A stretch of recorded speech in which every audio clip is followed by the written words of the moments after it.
but we project our own experience onto the device and believe it. That's psychological technology. It's technology that affects us psychologically. And I didn't have a better word but then to create a portmanteau or mash those two things together and say, let's call it psychotechnology.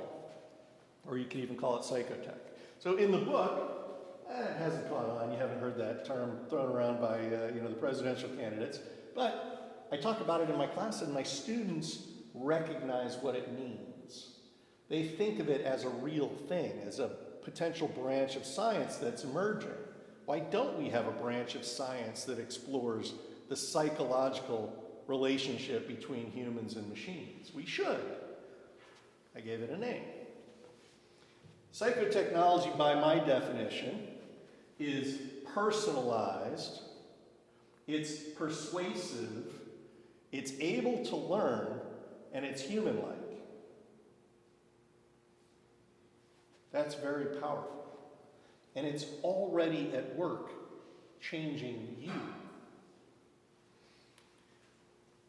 If you're a fan of Spider-Man, you might recognize the Peter Parker principle that Stan Lee wrote. With great power comes great responsibility. And this is where we are right now as a society. This technology has great power. It has unparalleled potential. This is fire. This is electricity. This is as powerful an innovation in the human experience as anything that has come before. Maybe more powerful. And with that comes a tremendous amount of responsibility. Everyone in this room has a responsibility to get on top of this, to figure out how this technology works, to experience it for themselves, and try to guide society forward into a new age. Challenge you. With great power comes great responsibility. So I want to talk about another term. I think I invented groupthink automation, but who knows? Maybe AI caused me and 20 other guys to simultaneously think up the phrase. But groupthink automation, from my perspective, is a power that AI has to create groupthink among select groups in society. Let me explain how that works. So psychotechnology exploits your vulnerabilities, and we all have them, and it controls the flow of information to keep you addicted to your little black mirror that we're all carrying. So what are those vulnerabilities that it's exploiting? We are vulnerable to cognitive biases, which are systematic errors in thinking. We all have them.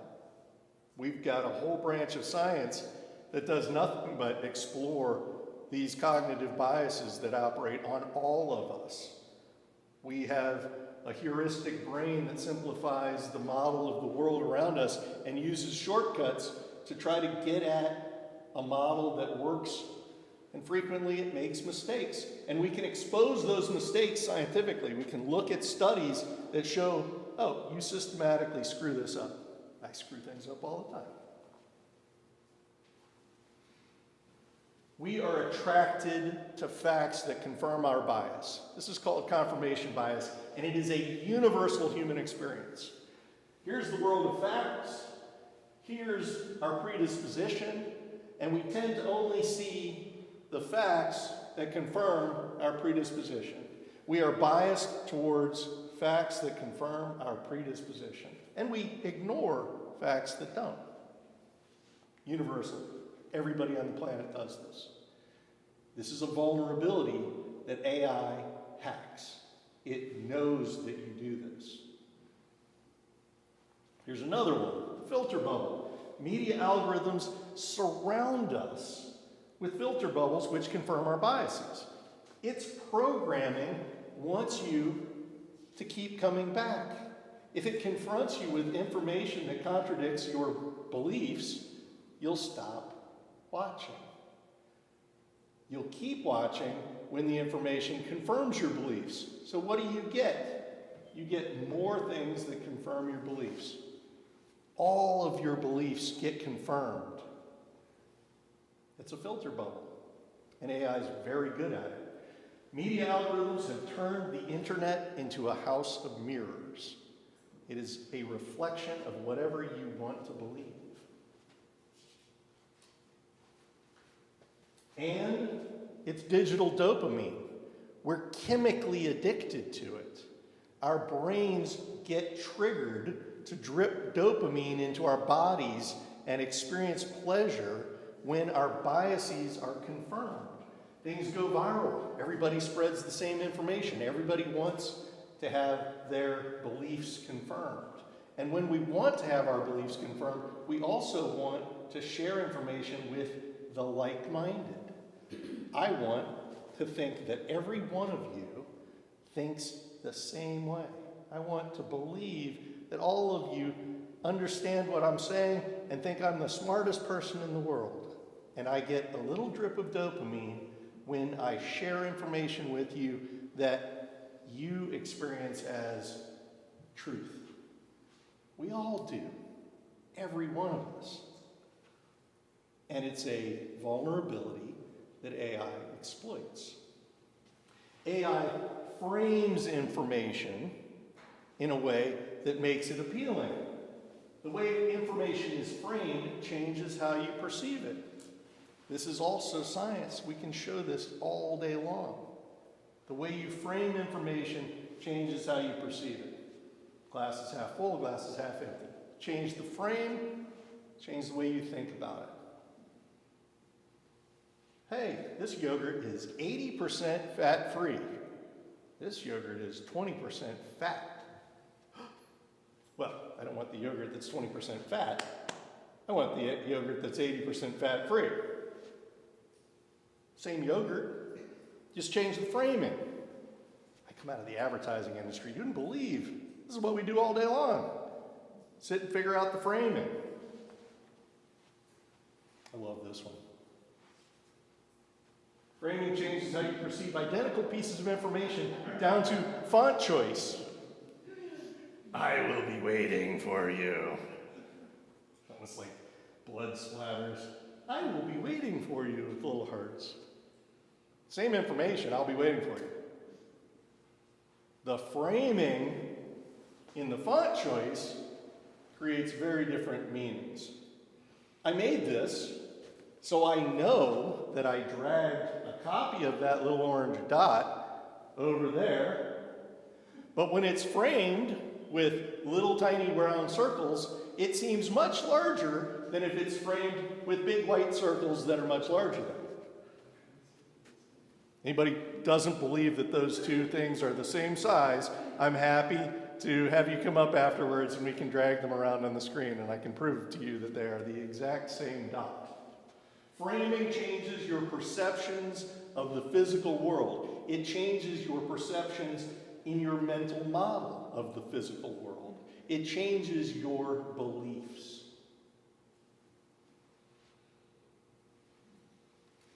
A very recent study, 2021, by the National Academy of Sciences concluded that negative posts about outgroups on social media were shared twice as often as posts about the in-group. In fact, language about the outgroups was a very strong predictor of angry reactions. Now, these are social media terms. If you're not familiar with the terms outgroups and in-groups, I'll illustrate for you. My group is the in-group. And those horrible, nasty, wrong-headed other people are the out-group. Right now, I want you to picture in your own mind those horrible, nasty other people.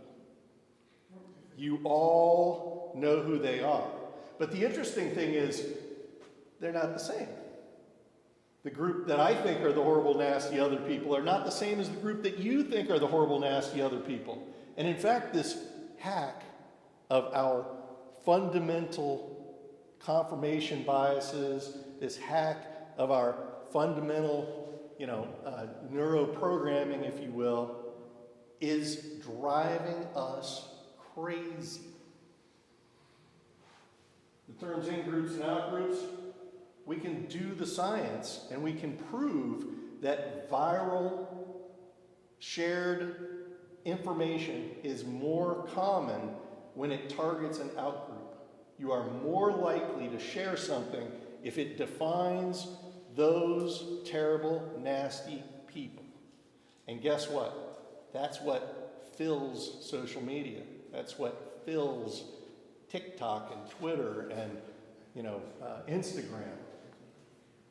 You are being programmed to hate those people. And the more you hate those people, the more likely you're going to get confirmation of how horrible those people are back from this little mirror that's reflecting your own biases. Not everybody's getting the same information you are, but we have another bias towards believing that if you buy a little red car, if you buy a red, a Tesla, you're suddenly going to see red Teslas everywhere. That's called the Baader-Meinhof effect, or an overestimation of the frequency of something, a frequency bias. When you start to believe that everybody thinks the way you do, they must, because that's all I see on the internet. What you're experiencing is the fact that the only thing you see on the internet is a reflection of your own attitudes. You want to take a deep look in the mirror? Look at the social media that is being sent to you. The social media that's being sent to you is a reflection of your own personality. I hope you all get lots of cute, cuddly cats and dogs. Tim Berners-Lee, who is the creator of the World Wide Web, essentially figured out how to, build HTML, hypertext markup language, to connect the world's disparate computer networks. He said, right before I published the book, if you put a drop of love into Twitter, it seems to decay. But if you put in a drop of hatred, you feel it actually propagates much more strongly. The book was going to press, and I literally called my agent and said, stop the presses. I got to use that line. It was very fun. Stop the presses. Tim Berners-Lee just said something that has to be in the book. Has to be. Tim Berners-Lee has done a lot of really important things. That might have been the most important.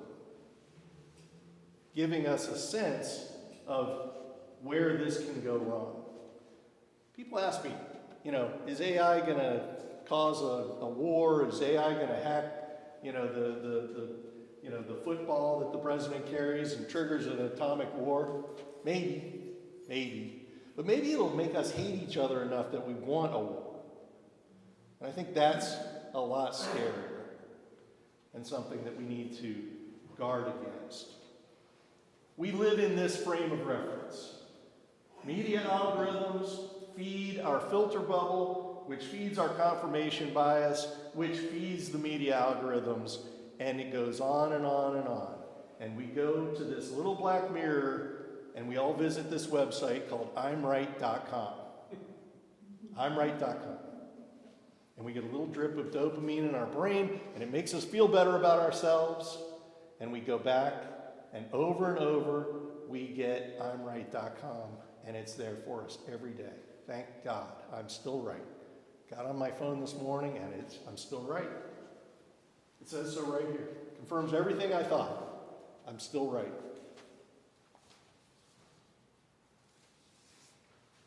I'm going to leave you with this illustration, and then we're going to answer some questions.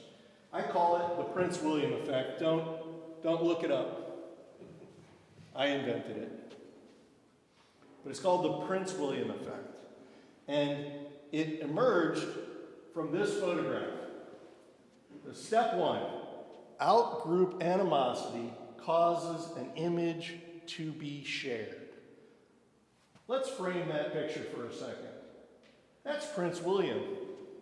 He's doing this to a crowd of people. Those mean, nasty, out-of-touch royals. And what happens? Step 2. Social media circulated that. That image went around planet Earth about 8 times in 2 seconds. Social media algorithms push the shared image to the like-minded. Your frame of reference is Prince William is one of those out-of-touch royals, those mean, nasty people. Step 3, the image confirms your existing preconceptions about the outgroup, fueling your anger. But in reality, the photographer had caught Prince William announcing the birth of his 3rd child. One of the most touching, endearing human things you can imagine. I have 3 children. I can relate to a man's desire to joyfully announce the birth of his 3rd child. This technology gives us a very limited perspective on things. And you have to actually make an effort to look for perspective. I'll share this great illustration of that idea. Just as perspective influences perception, AI already frames the way you see the world. This didn't start with generative AI. This didn't start with ChatGPT. This didn't start with Midjourney making images. This has been going on for 10 years. You just haven't been able to see it because it's invisible. It's hard to see. But if you look at this image, you've got this nice little cylinder, and light projecting on it from one direction looks like a square. And light projecting on it from another direction looks like a circle. And there's a group of people out there who are convinced that that image is a square. And there's another group of people out there who are convinced that that image is a circle. And it takes thought, it takes imagination, it takes openness for us to realize that those two groups are seeing a very limited perspective, and if there was something that would allow them to gain a broader perspective, they might recognize that they're seeing the same thing within the confines of their own limits, and their disagreement would suddenly evaporate when they recognize that there's limits to our ability to perceive the world from our individual perspectives. Last slide, another one I created in Midjourney. The intelligence revolution is as important as our conquest of fire. I stand by that. Okay, so that's my prepared talk, and I'm happy to stay and answer questions.